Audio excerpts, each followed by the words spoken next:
Welcome to Popternative, where we dive into topical discussions from the worlds of pop culture, social media, and sports. Here is your host, Peter Remoliotis, aka PD Beats. PD Beats here from Popternative, speaking to Reed Shannon about Season 2 of The Wilds, premiering on May 6th on Prime Video. Welcome to the show. Thank you so much for being here, man. Hey, thank you for having me. I'm happy to be here talking to you about The Wilds. Season 2, coming out on my birthday. Hey, that's right? a round of applause. But it doesn't feel like that because I was telling you before I started, I had a chance to watch the season before, so it's like... Yes, yeah, it's not as much of a surprise or a present, but hey, at least you won't have to hold the secrets anymore. You know what I mean? Absolutely. No, for sure. Yeah, secrets. Oh yeah. So season 1 ends. We know there's going to be an island with the boys, basically. Yes. So we don't know much, you know what I mean? But we know that's going to happen. Super Lord of the Flies vibes. Absolutely. As a kind of storyteller, what's that mindset coming in for a season 2 for a show when season 1 was such a kind of big success? Like, I'm curious about that. You know, when I was younger, I thought about that a lot, watching shows with like lots of seasons. Because I was like, these are whole new characters. You know what I mean? Like, they stepped onto this set and was like, I was also hired. This is also my show. You know what I mean? But I said somewhere else, like, the pressure that I was feeling or thought that I was feeling before I got to the airport to leave, it completely like disappeared when I met the guy who played Bo, you know what I mean? Or like some of the other guys, because I was like, oh man, we're all in the same situation. Like, at least I got somebody who knows what I'm feeling, you know what I mean? And so that alone was enough. And then getting to Australia and meeting girls and meeting Amy and Sarah and everybody involved, it was just like a dream come true. I'm gonna be honest. Before I got casted, I did like a deep dive Instagram search on everybody that was involved in the show. Like I was like trying to find a new girl or something like that. Like I was stalking the show just because I was like, this is amazing. Like, everybody involved is a genius. You know what I mean? And so it was so great. The girls were super nice. We all get along. We all go out to the clubs and turn up. It's just, you know. Well, I spoke to Sophia Ali, who plays Fatin, and she we talked about this too. It's one thing, you know, getting back to what you said about like season 2, like people joining like another season of a show. It's you know how it is, right? Like like maybe it was like you were cast as like a relative of one of the girls, right? Or like a flashback, one of the boyfriends. This is kind of like a whole new world, right? Like the boy, all of a sudden, like, there's like, you guys are just important right away. Yeah. I actually attribute a lot of the calming to Sophia. It's crazy that you talked to her, because we got really close while we were filming and became good friends. And Sophia's been in this industry for at least a decade. Oh, yeah. You know what I mean? She's so successful and she's so talented. And so just like getting to talk to her and hear about her life experience and you know, sharing some of the things that I've done, like it was like good to see like-minded people, you know. 100%. Because you also, I believe, you do music as well, right? Yeah. So did that just happen, like acting and music, or did you plan on that happening? So what happened was I did musical theater when I was a kid. And, that's where you learn your craft, eh? Like, Theater's where you go. You know what I mean? And I started doing it because you know, like my parents, they needed something for me to do, and dancing was like the only thing that I could focus on. Mm-hmm. And then it sort of turned into like, oh wow, I'm actually like, I can actually compete. You know what I mean? And so I want to shoot for Broadway. Yeah. And so then I shot for Broadway, did a Broadway tour at 13, and we came to Los Angeles for the show. And I just fell in love with the city like I fell in love with New York. You know what I mean? Yeah. And so when I came out here, I was like, I'm going to be on camera. Like, I'm going to be a big actor. And I ended up falling into voiceover somehow. And that kept me here.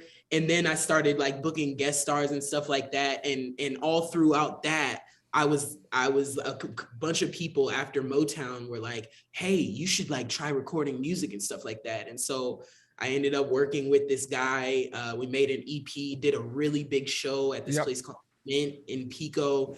We packed it out. It's like a 300-person venue. It ended up being 500 people that came out, you know. And so over the time, I've just sort of had music as like just a journey that I'm on. So music was the first one, right? Like you did music, then you acted? Yeah. So you did the opposite. So you did the opposite of Machine Gun Kelly. Yeah. Definitely. But it's really cool though, because in my career, I still sort of haven't gotten to a place where it's like, oh, that's Reed Shannon. Yeah, you know what I mean? For sure, 100%. So I'm working with all of these things and trying to make them sort of go at the same time, which is a task, but I have a passion for each of them. So I don't really, I'm not worried about how long it could take for the music. No, I was just saying the roots are different. Like I feel like it's down the middle from a lot of people that I interview on my show. They do both, right? But like some of them started in music and then acted. Some of them acted and then went to music. So I admire all the different paths of how people get to where they are. Like I think it's pretty interesting. Yeah, they're all their own industries, all under like one big industry. So it's very interesting path. So I have a specific question. Obviously, no spoilers or anything, but you know, Scotty and Bo, it's really cool because your character is Scotty and Tanner plays Bo. I mean, you know, they show up on the island and they're gonna see some of the people on the island know each other, right? There's like a pair of stepbrothers, right? There's people that knew each other from school, right? But Scotty and Bo like are best friends, right? Yep. So so it's like instant allies, right? Other people know each other, but might not be on the same page. What's that like having a character? And I'm sure I can ask the same thing to him as well. But like, what's like your character has kind of an advantage like right away, right? Because you're on the same page with at least one person on the island. That's interesting. Yeah. Well, I mean, that's everything. You know what I mean? If you ever get stranded, like you would hope to have somebody that you know is going to have your back in any situation. And like, your characters have that. right. And it's so crazy. Like you meet somebody and you really get close with them and you're like, man, I really trust that in any situation. And then that's the situation. You know what I mean? And so it you know, on and off camera, like if in terms of the character, it's nice to have somebody like that. In terms of the actor, it's also nice to have somebody like that because, like I said before, we're in the same position. You know what I mean? And so it's like we hold each other up. And there's a clip in the trailer when we're coming out of the water, and Tanner Bo he's holding me up. That is literally what it was like while we were filming. Wow. And it's a beautiful thing because me and Tanner are actually good friends like that. You know what I mean? We haven't known each other that long, but as soon as we met each other, it just felt well. It's cool because you're kind of put in that situation where like, and even like you look at like other people on the show too, you're put in that situation right away where there's gonna have to be a lot of those chats about how we're gonna do this and the chemistry. I feel like you would hope like it has to be there right away, the chemistry. You know what I mean? Imagine we show up and he's like, who is this fucker? Well, no, because they're gonna see. I just thought that really cool. When I booked this interview with you, I was excited to chat with you after watching it because you know Aiden's character and Alex's character know each other. Charles and Miles, they know each other, but they're not on the same page.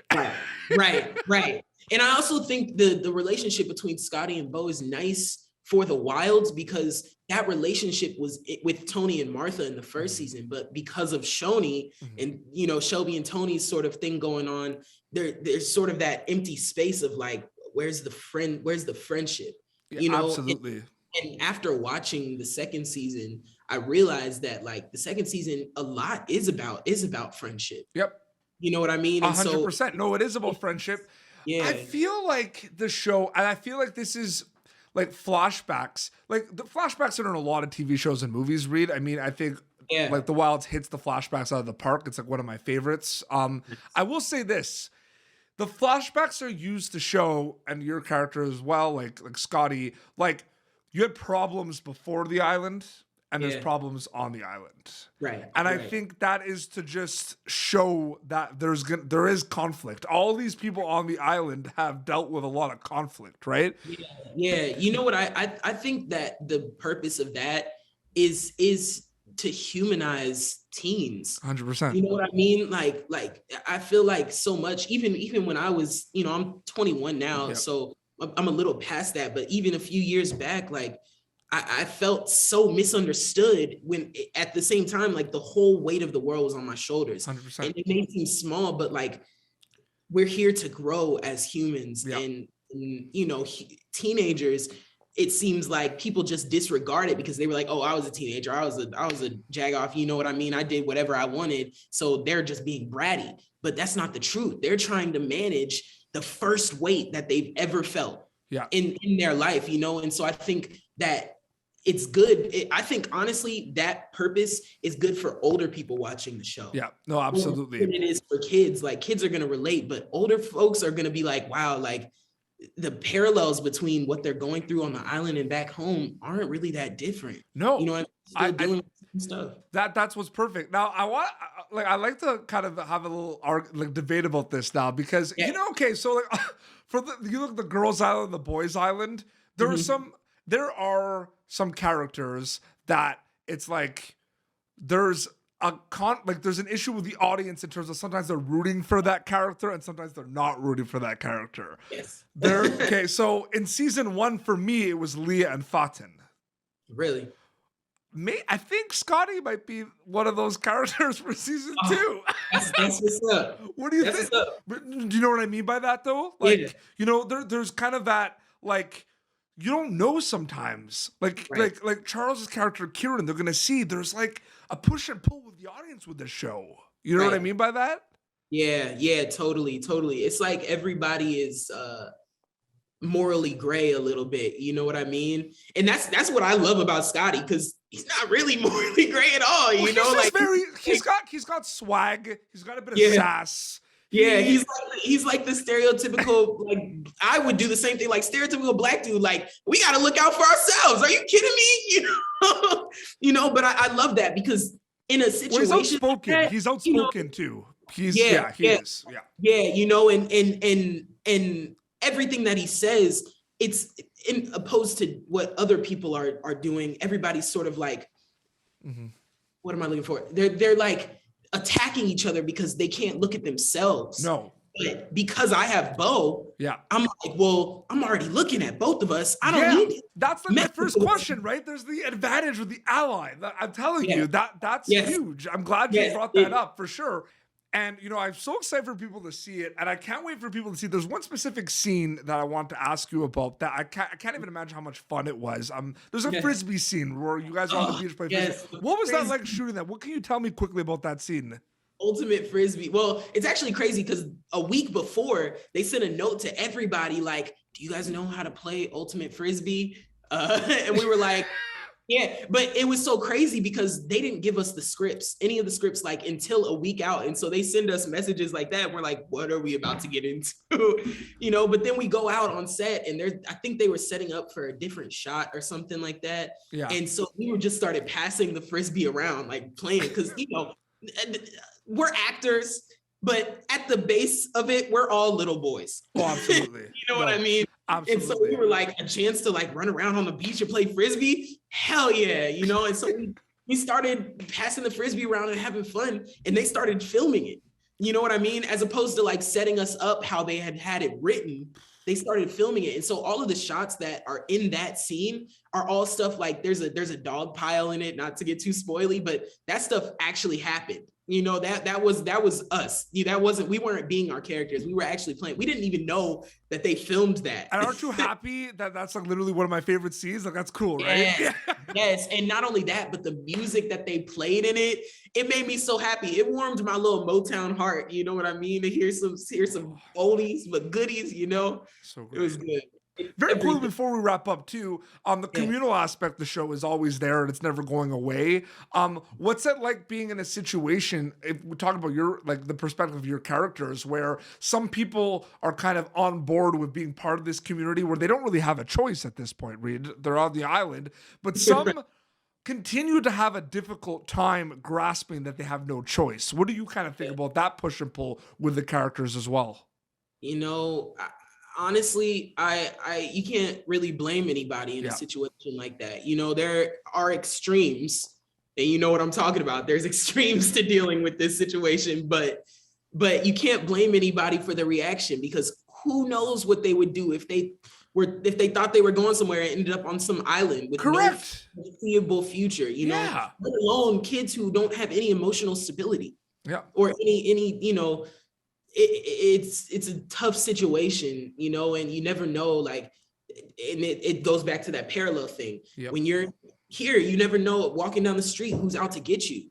You know what I mean? And that's a very cryptic way to look at life, but that is a way to look at life, and it holds up, you know what I mean? And so in situations like that, I think you just have to give people the grace and the time to understand what's going on, how they're feeling, what they can do, or just accepting what's happening, you know? 100%. I'm so excited for people to see it, man. Like I can't wait. But Reed, thank you so much for coming on Popternative. This was a blast, man. Thank you for having me. This is awesome. Yeah, so May 6th, the episodes are going to drop on Prime Video, season 2. Yes, May 6th. I know, it's crazy. And where can people follow you on social media to keep up to date with everything? Probably Instagram, right? Yeah. Instagram, Facebook, just at reed.shannon on Instagram. Yep. You just type in Reed Shannon, you'll find me somewhere. Absolutely. This has been Popternative, youtube.com/Popternative for previous episodes. Look out for Reed Shannon playing Scotty in season 2 of The Wilds, May 6th on Prime Video. Until next time, it's Reed and PD Beats signing off. Thank you for tuning in to Popternative. Make sure to check out our past episodes of Popternative on YouTube. Be sure to like Popternative on Facebook and follow us on Twitter. This has been an Autograph Communications production.